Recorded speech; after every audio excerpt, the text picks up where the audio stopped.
Hey YouTube, this is the art of prepping. So how do you say no to someone? Well, obviously you can just say no, or I'm not going to do that. You can stand up for yourself.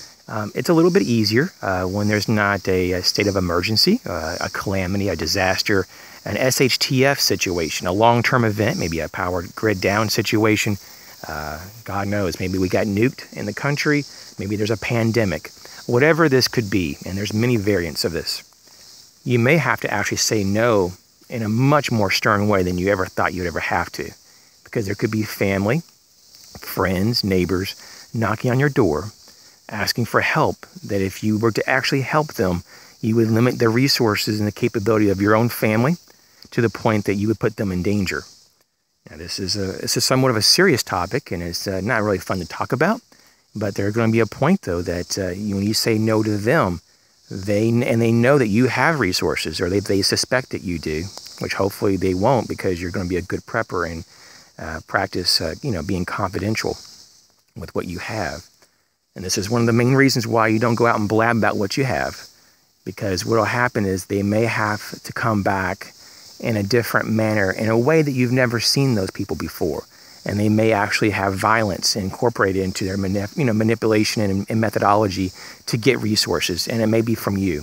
So you don't want to ever have to fight your neighbor or a family member or a friend because they want what you have, because they're trying to survive. So what you need to do is simply say no, and you back that no in an SHTF event. And you do it with force if need be, and you get them off your property. This is a very, very kind of, touchy subject, What happens if it's your mom, your dad, and you've told them for months and years, maybe even decades, prepare, prepare, prepare. Even you've given them presents on Christmas and on their birthdays. They're all preparedness related. And you've done everything you can besides, doing everything for them.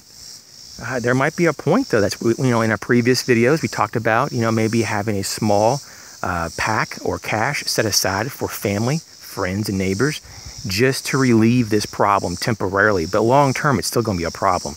So you'll have to figure out how to deal with this. Are you going to put yourself and your family on the line and actually, potentially kill yourselves earlier, or kill yourselves in terms of starving yourself, or opening yourself up to more dangers because others have not had the forethought or the desire or will to prepare or help themselves? At what point do you cut people off?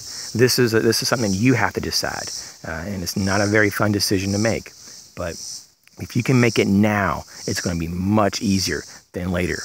And you tell those people in your life what your decision is, so there's no question about it. So there's no one going to be like, but you didn't tell me that you were going to cut me off.